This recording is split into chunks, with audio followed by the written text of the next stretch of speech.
a little bit about what you do now, and then we can kind of segue into what we're talking about. Sure. So, with Telos sports psychology coaching, it's partly individual work. It's also a lot of just culture building, working with families, coaches, and teams.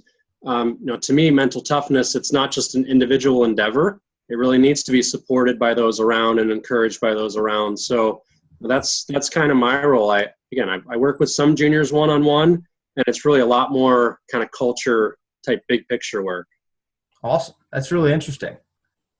Now, why is that team atmosphere, if you don't mind me asking, and then we'll kind of jump in here, why is that team atmosphere so much more important, or why does that make more sense than a one-on-one coaching session? So we were talking earlier, right, about kind of how I got into sports psych and all this stuff. So I was with the American Junior Golf Association for a number of years right out of college. And I was fortunate enough to be named the East Cannon Cup captain. It's now the Wyndham Cup. And so for 3 years, I'm with a lot of the guys and girls who you now know, and, plenty of the guys are playing this week and here in the Masters. Mm-hmm. There was something different about them than a lot of the other juniors I had been around, and I really wanted to figure that out. And as I continued to go through my studies, what I started to find was, yes, they were different, but so much of it was because of the environment around them that encouraged them to be different and take some risks and challenge themselves and do a lot of the things that I'm sure we'll talk about today. Awesome. That's really interesting. I'd love to hear more about that. So main goal today, Matt, I want to kind of break down preparation. Now, that word spans a long, long way. Preparation could be mental, could be physical, could be anything from eating breakfast in the morning to, taking your stats down after the round at night. Right? Absolutely. Yep. I'd love to hear your perspective on, through your studies, through your experiments, and through your everyday endeavors, what you've seen maybe at the junior golf level and any level for that matter. Sure. And I do. I mean, I think, right, like most coaches, I absolutely preach preparation. And I think that is the thing that separates the mediocre to the good to the great. And it's Totally. the willingness to do those things. And to me, it's so much more of a lifestyle too. It's not just a switch that you can easily turn on and off. Right. I think we operate more on a dial, and it's just a way of, you have to kind of know how to operate your dial and how to gear it up when you need to. And of course, to gear it up, you have to be refreshed and be energized. So learning how to turn it down purposely as well, so you can perform throughout a whole season and a whole year. Interesting. Very interesting. So turning it down, meaning actually, taking rest, knowing when you need to take breaks. When was the last time you heard a coach actually tell you to take a break? It's been a while. Actually, I don't know if that's ever happened. Exactly, right? And I think this is the thing is, and I talk to my athletes so much about, we're constantly being asked to do things for people, right? So your teachers, let's get good grades, let's get you into college. Your coaches, let's stretch your skills, let's do more. Your parents, I'm sure, are asking of things. And all these people. Work. Yeah, and they should be, right? I mean, that's what it takes to be elite and to be great and to separate yourself. Yet, in order to do all those things, there has to be some form of rejuvenation. I call it recharge, kind of like your cell phone. It's only got a set battery life, and so do we. Right. So to know how to recharge and refresh yourself and stay re-energized is key to letting those other things unfold. Interesting. Now, why is that? Is that a focus thing? Is that an energy thing? All of the above, yeah. So kind of, are you familiar with the 10 years, 10,000 hours, Anders Ericsson research? I've heard of it, but I'm sure some junior golfers out there listening today probably don't know. If you don't mind explaining it, that'd be great. Sure. So, and I think it's somewhat oversimplified, and this is kind of, I'll get a little deeper into what the theory is, but essentially what the researchers said is that after 10 years, it takes 10 years and 10,000 hours of deliberate practice to become an expert at something. Mm-hmm. That's a long time. So to me, what the research says is more of like, be purposeful and also be patient. And this idea of recharge, so deeper in the research, it also talks about that after 2 hours of really being engaged in something, we start to dip. After 4 hours, you've got nothing left. Wow. Yeah, you pretty much your resources of your physical effort, your mental effort. I mean, think about a great workout. If you're really testing yourself in the gym, how long can you last?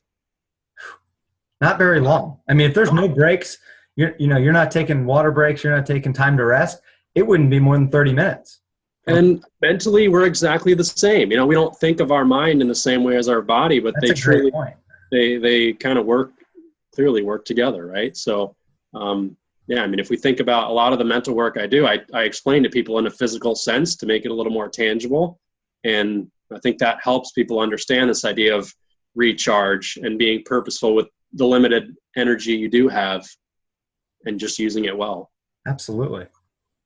That's a great point. And I have a point here I'd like to make. And it was kind of something I've learned over the last few years with a couple of friends on web tours and on the mini tours, and learning about their preparation and the guys at that level and what they do. Tyler, good friend of mine, Tyler McCumber, first kind of opened my eyes to it at Q School when he was there. I was caddying for him in second stage. I think it was 2 or 3 years ago. And we had 2 days leading up to the event. He had played 18 holes that first day. And then, I'm grabbing the bag out of the trunk that Wednesday before the Thursday start, 24 hours before, these guys are pretty much playing for their lives and, putting it all on the line. Yeah. And he goes, yeah, Mike, we're not going to really do much today. We may play 4 or 5 holes, but I'm pretty much just going to hang around the clubhouse and, make sure my short game is ready to go. Wow. And I didn't really understand it at the time.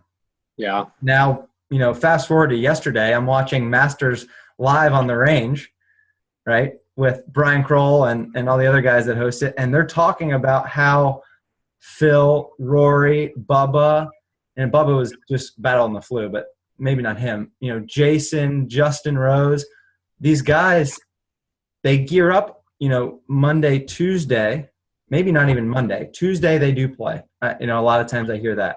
Wednesday, they're not playing more than 9 holes. They're taking it easy. They're having fun. At the Masters, they go out and they play the par 3 contest. But it's fascinating because, what I see, working with my clients and the junior golfers that I come in contact with is that, and I hate the word grind. I very highly dislike the word grind. But it almost seems as if they're grinding. They're cramming like a test before tournaments. Could you maybe speak on that and tell the listeners out there what you've seen? Yeah, and I think that as you talked about with McCumber, that experience goes a long way. And he won second stage, by the way. Yeah. And the transitions are tough. So you even look at tour players, especially that first year and even that second year out are tough because you're learning new golf courses. And I think this is the hardest thing about as a junior player is you're not repeating tournaments as often as a tour player might. Sure. It might be a bit not more the same 52 schedule year in and year out. Right. So that grind idea, and this is where I think it's more about really being purposeful rather than grinding. And so, yes, getting your preparation in, but considering that, unfortunately, they're a lot younger, at least than I am, right? So they do recharge a little quicker and maybe have a little bit deeper battery than I have. But still to get in the habit of really being thoughtful about what's important and taking care of that stuff, practice round days. We talk so much about during those practice round days, especially that tees are tees for the most part, fairways are fairways for the most part, but the green surfaces and the bunkers, and those are the things that are really variable about golf courses. So right. Having your clear targets, having your clear game plan as far as tactically how you're going to go, and then probably using most of your resources to learn green speeds and learn how the ball's reacting around the greens. And if that's where the energy is put in, just like McCumber talked about, right? We're not going to go play full deal, but we're going to short game it a ton. And what a great way to get a ton of input and just get a bunch of information and using your resources well. Yep. Ton of feedback there. Great. And immediate and again, with lesser output, great feedback with less output. Yeah. And energy wise. And if you break it down statistically, it kind of makes sense. The large portion, the majority of your shots, I can't tie it down to an exact number and because everyone's different. But a large majority of the shots are taken around the putting surface. Yep. Why not, if it's less energy, the same amount of time to do it, why not focus your practice sessions there? Completely. Yeah. And I think people get so caught up on, well, this is where I want to be. Okay, sure, that's where you want to be, but that's not always where you're going to be. And it's almost better to prepare for kind of that parachute plan of when things do start going sideways, what am I going to do? And I'm sure we'll get into a little bit of that when we talk about goals and different ways of thinking about it. But short game, that's your parachute. It's your insurance policy, and embracing that and learning to have that as your constant, it helps equalize skill. Absolutely. And levels it out and makes it a lot more consistent. That's a great message. So junior golfers out there, that couldn't be any better said. Use the short game, use putting, chipping, make that your strength. Use that as your weapon. And I love that word too, weapon. Like I talk with my athletes a ton about really what is your weapon? What's your game built around? And when it's built around that, you're tough to beat. Heck yeah. You can miss 4 or 5 greens in a row and still stay around even par. Yep. That's and confidence, momentum wise, we could get off on a tangent here. It's invaluable. Yeah, no, and confidence, I think people consider confidence as just when I'm striping and everything's going perfect. But actually confidence is about knowing that I can hang when things get really, really tough. That's true confidence. And that's what short game essentially is. It's just, hey, I'm going to scrape it around and I'm still going to be okay. Yeah. And true confidence. Yeah. And just to that point, I encourage junior golfers out there too. Some dads, some families do watch professional golf on TV, and those that do, you can't blame them. You only see the highlights. CBS, NBC, Golf Channel, they only show the highlights. But I encourage you guys to scroll down, get your PGA Tour app on your phone, scroll down to the end of the leaderboard. You'll be surprised at some of the big names that, maybe aren't playing well this week. And you'd be surprised at what a 68 really looks like. Right. Right. Shot. And if, so when you go to tour events, it's hard to do sometimes, but follow a guy from beginning to end and get a real idea for what performance really looks like. Absolutely. Like you talked about, you only see the great shots and just even within a single player to really get an idea of what they're doing and the way they're needing to curve the ball sometimes and how they manage themselves when they get in trouble. It's that part that separates. Yep. Whether that's strategy wise, whether that's, mentally, physiologically, what's going on inside of them and what their emotions are like. Yep. Totally across the board. Cool. All right, Matt, I wanted to, our starting point today, I would love to, kind of back away from the, as far as a junior golf sense goes, I'd like to back away from worrying about, tournament scores and what happens in competition.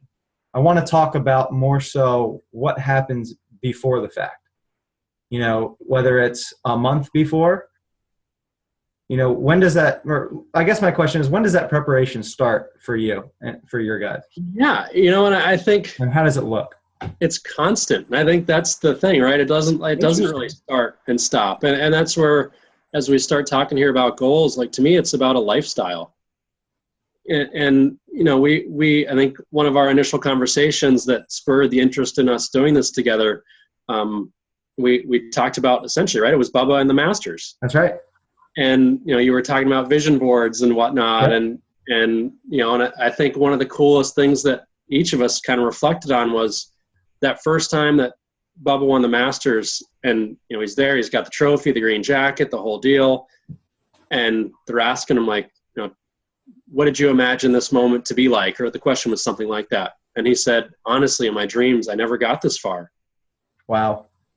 And, and that to me is just a guy who just loves to compete. And it's just a lifestyle, right? To him, it's just, hey, I'm Bubba. I get out there, I shape it. This is just, dude. And he's so open and honest. Like, that's straight from the heart. And that's what he really meant. He never actually got that far in his dreams. Yeah. Which is crazy.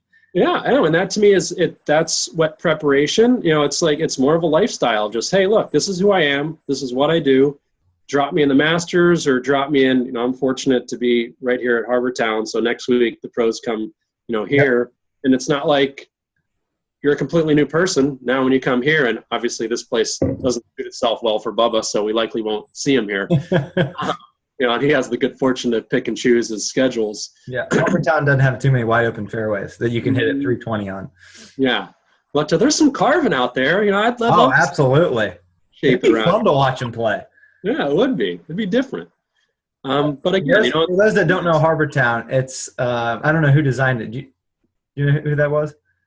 Was it a Donald Ross? Very well could be. I don't know, but anyway.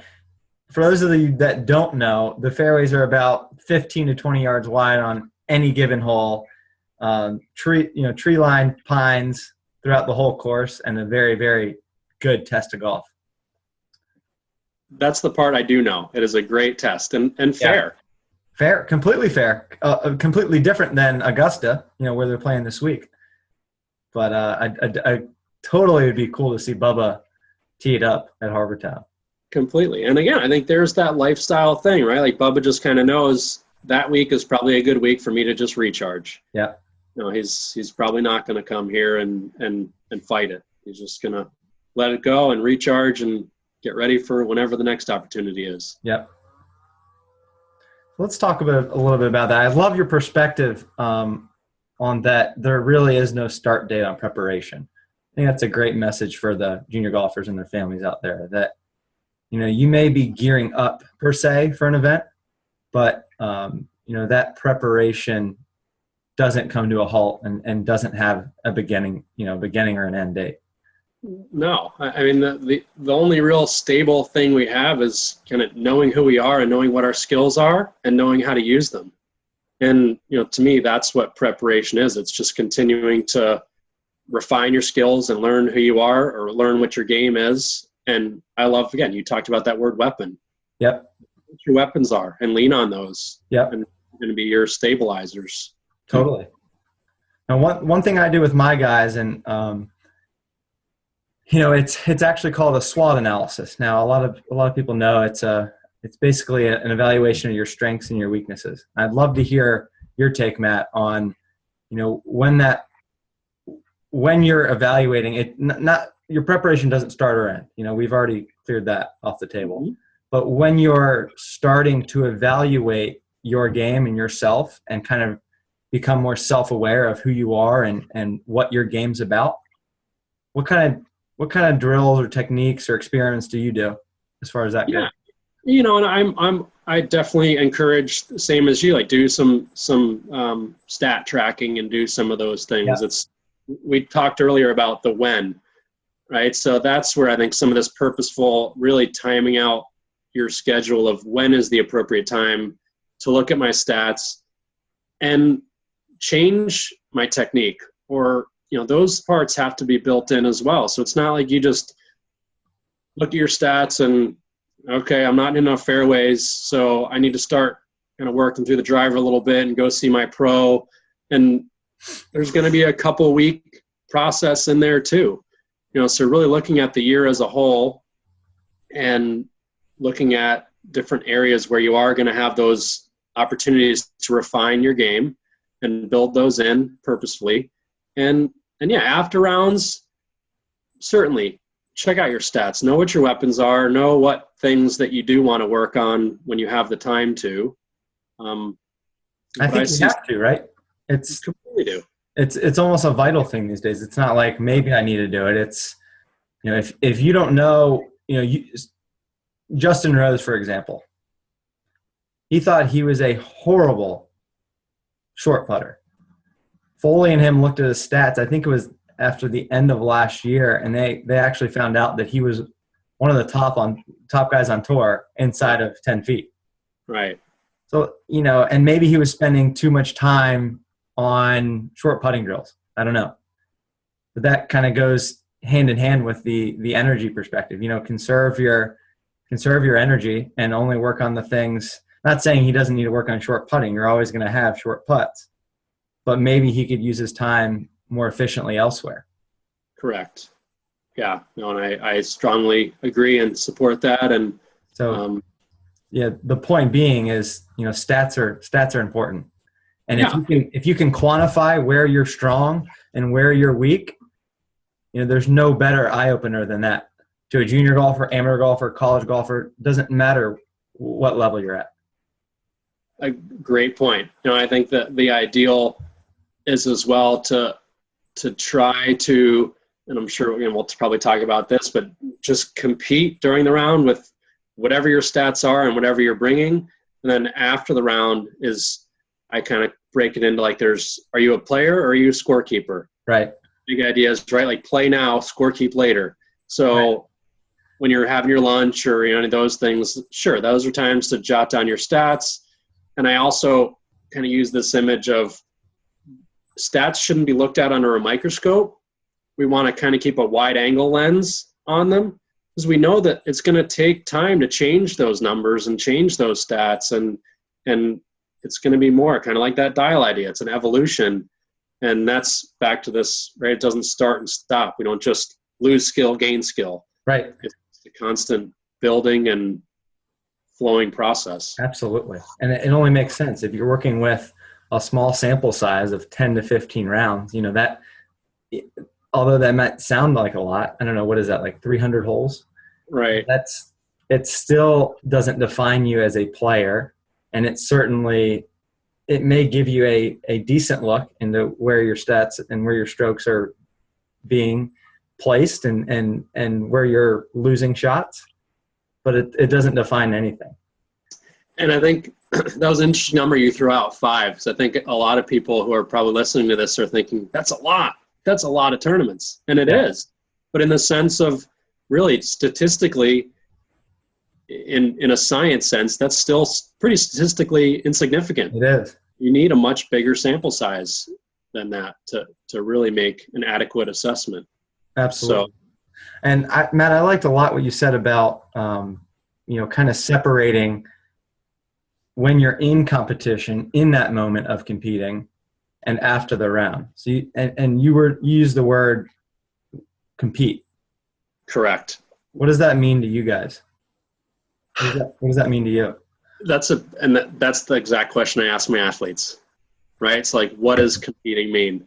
And that's where I think we talk about those weapons, right? So knowing what your strengths are, knowing what your game is built around, and knowing what you should look like on the golf course, the decisions that you want to be making on the golf course, the way you hope to be swinging the club, whether that be more shorter and more compact or more aggressive or whatever your kind of approach is. That's a great holistic look at it right there. Yeah. From a simplistic view, I would say get that white ball in the hole as little shots as possible. But from a strategy perspective, that's perfect. I mean, you gotta look at it holistically. Right. So when you start talking about that whole get the ball in as few strokes as possible, we just have to be careful because that starts to get into that scorekeeper mentality again, right? We're thinking about where's the ball ending and am I getting it in fast enough? Whereas we talked earlier about that Bubba approach is more just, hey, I love shaping shots. Yeah. I love getting in there and working it. So to Bubba, that would be competing. I'm just going to get in there and I'm just going to work the ball around this golf course and I'm going to just enjoy every shot. And to him, that's what competing is. Each shot's a new opportunity to have fun and to hit a great shot and a new opportunity to have a great time out there. Yeah. Yeah. It's a very interesting perspective. Right. And not an easy one to adopt either. No, it's not at all. And again, that's where it goes back to this idea of a lifestyle, right? So if I'm really competing on the golf course and that's going to be who I am, we do need to start talking about what is the mindset that supports that and what are a couple skills that are going to help supplement to get you through and really keep you being a great competitor and keep you on track. Yeah, absolutely. Absolutely. Cool. That's a great start. I think we're on the right path here. Okay. You think we could kind of touch on goal setting just a little bit? I know you and I had a great conversation about that, and I know we can definitely spark some ideas here about goal setting. Sure thing. Yeah. Our goals essentially are our emotions. Whatever's important to us, we become attached to. And, I think the part that I think really got us thinking about this. So hold on, Matt. You're saying that it's not just setting your scoring average to be 75 for the year and making sure you have 5 top 10s on your, local junior tour and 32 putts per round? Well, it can be, but let's think about what happens when you get emotional about that. So if that's what you're emotional about, and I like to talk about kind of both sides of the scale here, right? So if we're getting emotional about that scorekeeper type stuff, let's say I get off to a terrible start, and I have in my mind that I'm shooting 72 today. Yeah. And here we go. And now I'm 6 over through 3. Emotionally, how are you doing? Most are checked out by then, to be honest. Right. And because, emotionally, you've taken my goal away from me, and I'm either so ticked off or just so complacent that, I can't go on, that I'm essentially ready to walk off the course. Yeah, so it takes a real player to be 3 over or 6 over through 3, whatever it is, and to have that stubborn, bullish mentality to say, it doesn't matter. I'm going to make 4 birdies coming in, kind of thing. And then to the other side of that part, the top side is, now let's say I've set that number at 72 and I'm 6 under coming up to the 16th hole. Right. Again, now all of a sudden I'm 6 shots to blow. Right, exactly, right? And you start getting really complacent and you're just kind of guiding it in, and we know that doesn't work for competitive golf either. Sure. We really talk about, in this word, competing. I talk with my athletes about, let's set your goals more about, what do you want to look like when you're competing?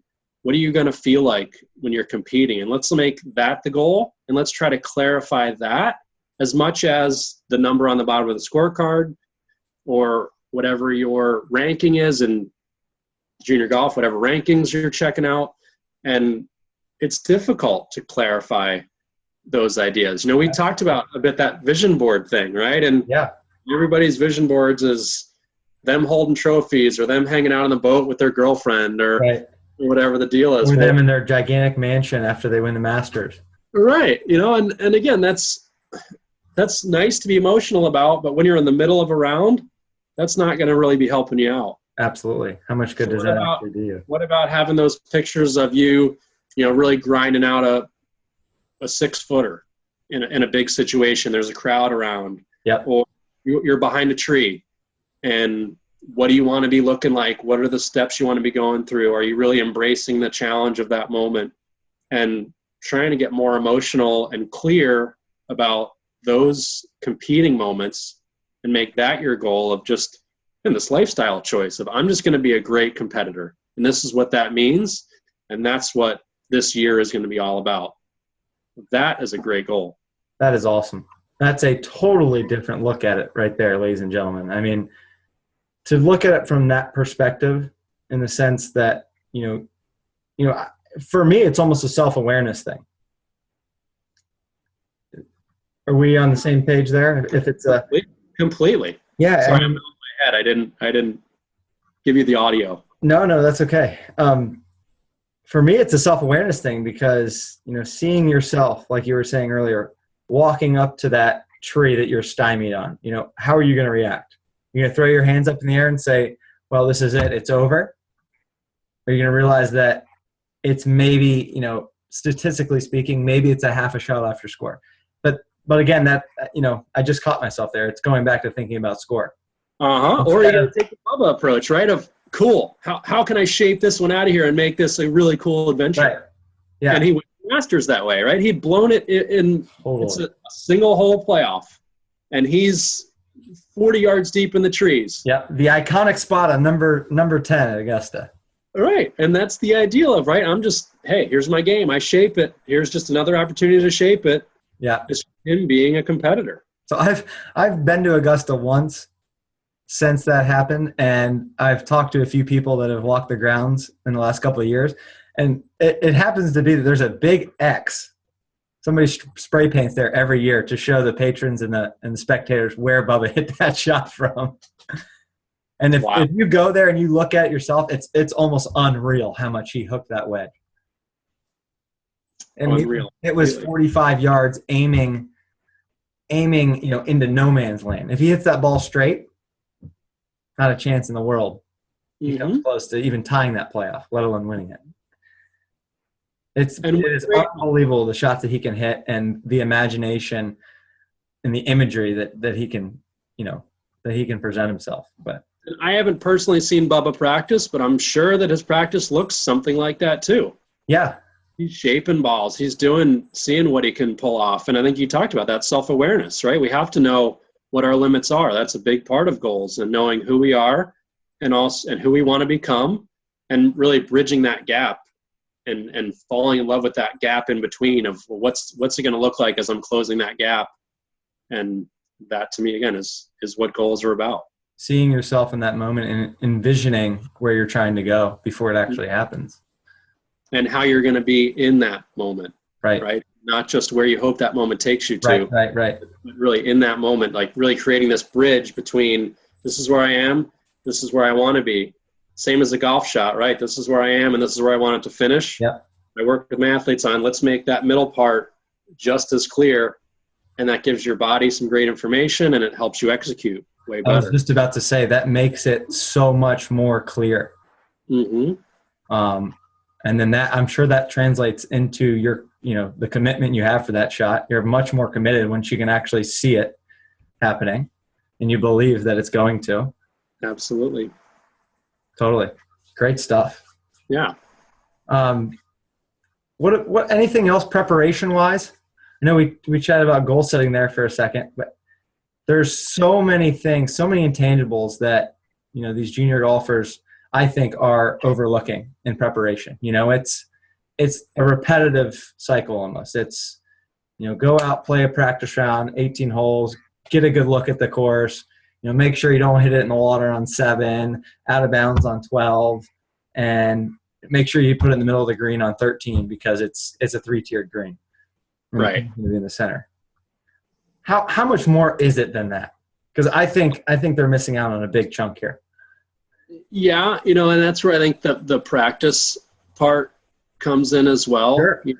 A big piece of what I work on with my athletes is we want to try and close the gap between what practice feels like and what competition feels like.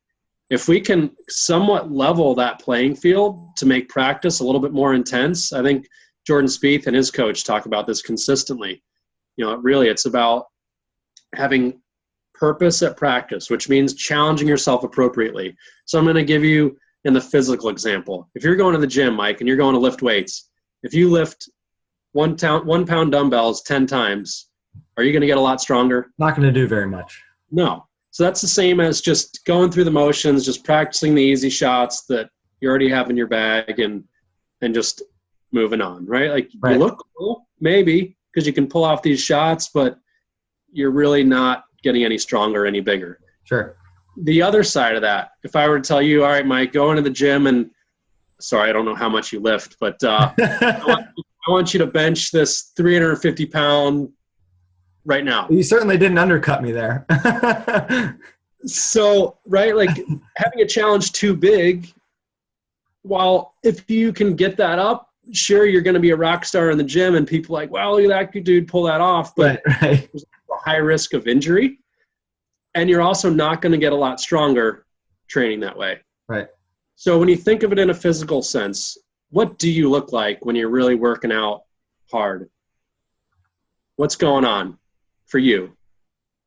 There's certainly a lot of physical exertion. There's sweat dripping all over the place. Yep. I can feel my heart beating out of my chest pretty much. And yep. I'm trying to breathe. I'm trying to get oxygen in and thinking about my next set. What's coming up. And you're shaking, right? So all these things, like it's stuff that you're capable of, but barely capable of. Yep. Like, especially those last couple reps are kind of like 50-50. Like, can I get this weight up or not? That is really pushing yourself to that edge of the cliff there. That is quality practice. So in a golf sense, I talk so much about that, like 5-6 foot range. Is there any more stressful shot in competition than that 5 or 6 footer, right? Like it feels so close. You're standing right there. You can almost see the end of the bottom of the hole. It's so close. Yeah. Statistically, we know it's like a 50-50 putt. Sure.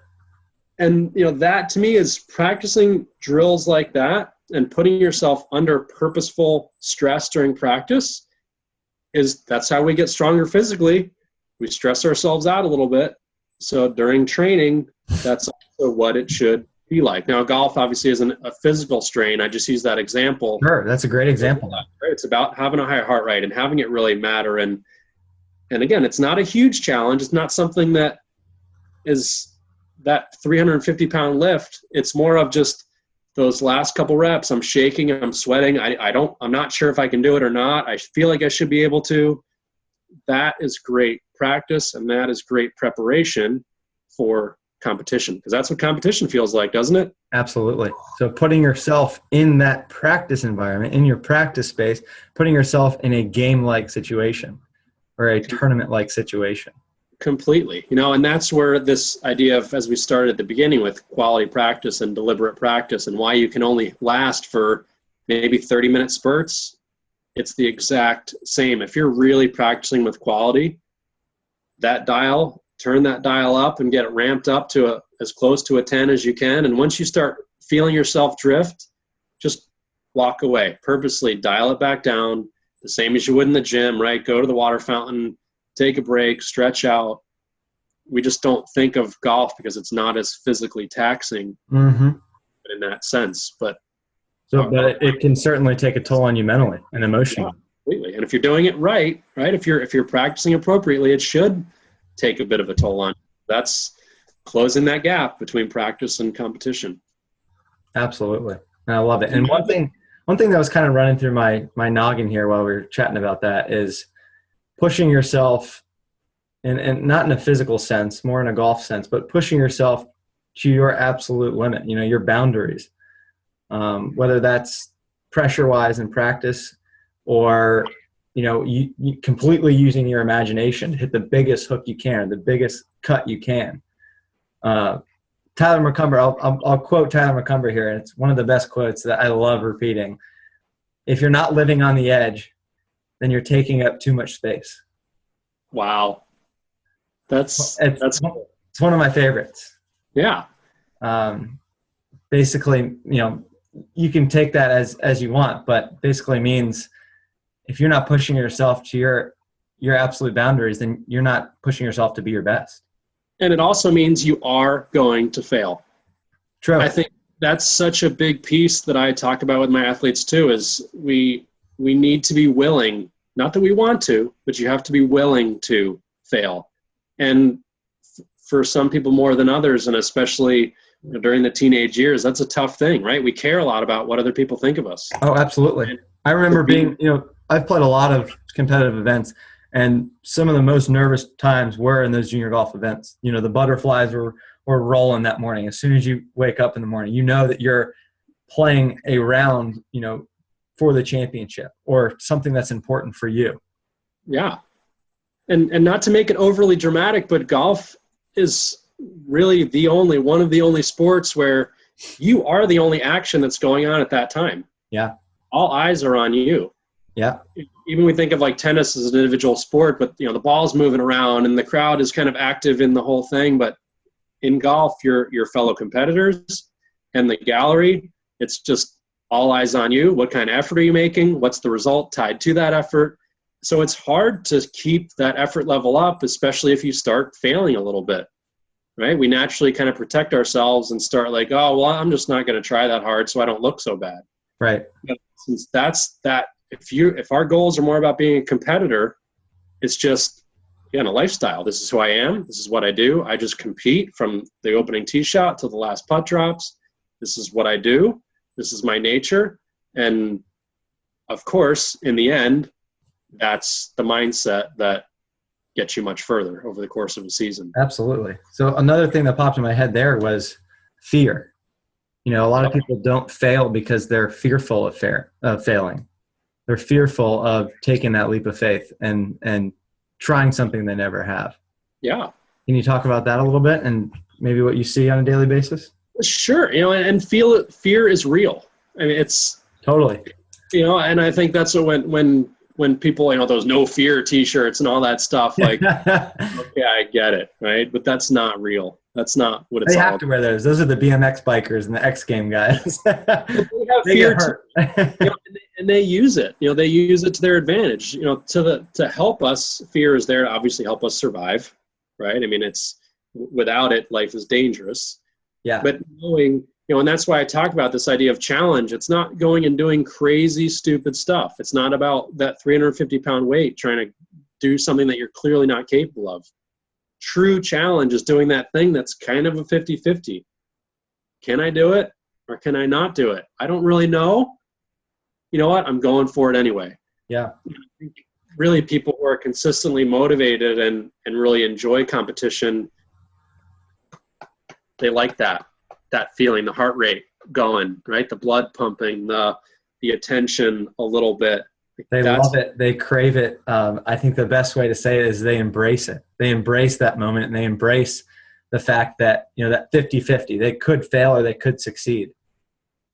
I love it. And that's how we stretch our comfort zones. You talked about it before, right? Being on that ledge. And in a physical sense, we grow muscle by those last couple reps that are testing us. Can we do it? Can we not? Well, this is how confidence is stretched and comfort zones are stretched, or by trying to break through those and stretch those barriers, and your comfort zones grow, your confidence grows. And that's real. It's hard to see. We don't physically see it. When you think about it in a physical sense, that's how muscles are built. That's the same way our insides are built. That's right. And that's the only way to develop and persevere, right? It's the only way to become a better player, a more experienced and more confident golfer. Yeah. And for the parents out there, you're the spotter. I mean, you have to be willing to, you're kind of there when things start getting a little shaky, and, are you there to help support?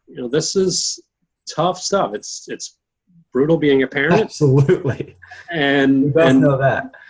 And I think that's, one of the hardest things is, as a parent, the role as well is, yes, to financially support, but also be that emotional support and encourage appropriate risk. If you want to be in this game for a long time, competitors only get better. Skill level only gets better. And in order to do that, there has to be some risk, some advancement if you want to keep pushing yourself down the line.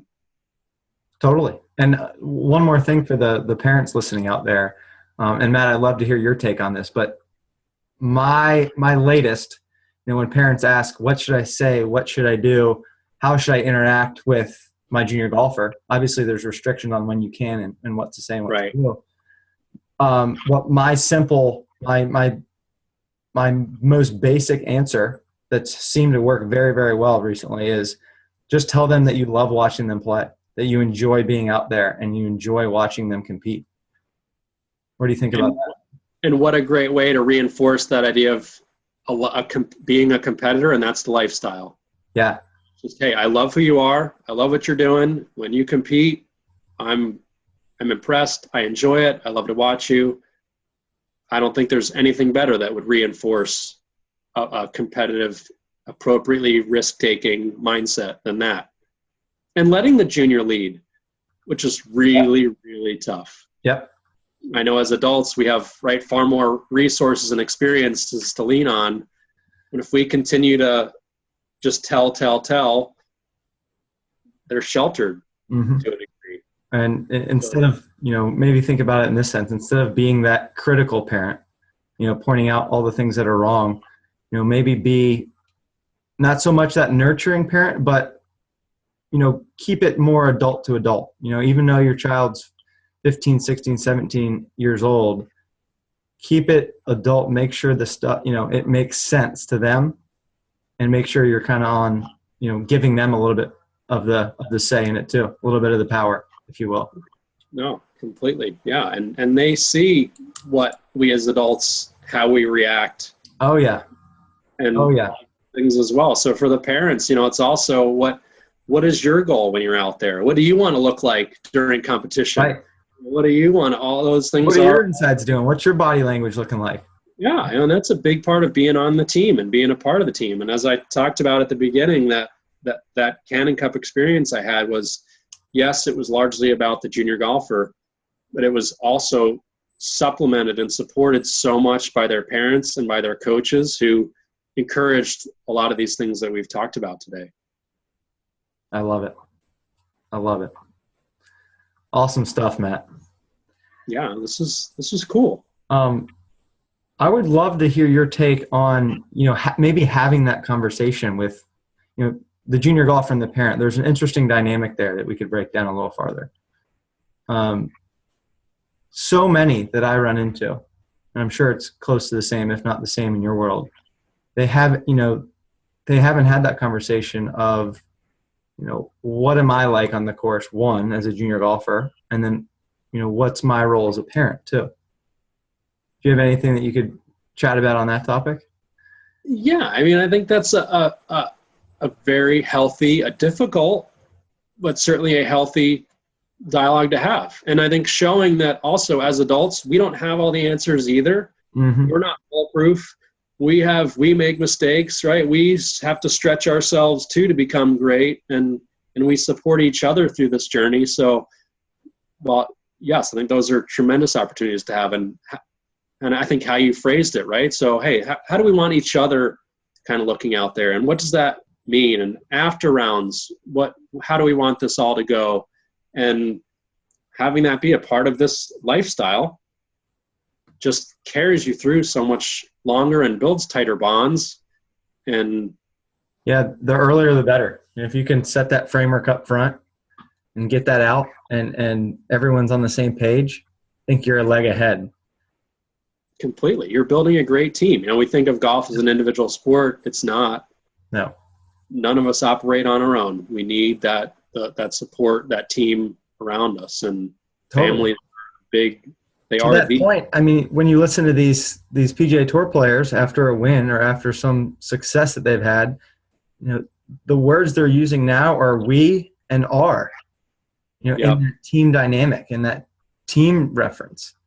Yeah. Not saying I, and if they are, it's short-lived. Because they have so many people around them. They have such a large support system and backing that they almost have to include it, and they think about it like that. And I think it's easier for them to perform for that very reason. And I think this is another interesting piece to consider too, for not just the juniors but the parents as well. When I really talk to a lot of tour players and a lot of the things that you see now in media, they're supporting each other as competitors as well. Because if you're not getting better, I'm not getting better. We need each other. I really talk about this idea of we don't compete against each other. We compete with each other. Right. If I truly at the first tee, if I'm saying, Mike, play well, and I really want you to play well, that actually helps me play well. Absolutely. I'm kind of like, hey, you go have at it, and sure, I want to play better than you, but come on, let's go. Push me along. Sure, especially in stroke play, right? Yeah. 99% of the events are stroke play. Completely. And I talk about it at the Olympics. I don't think it's by accident that world records get broken. You take great athletes in the same domain, and they push each other to go higher, farther, faster than they would go alone. And very cool.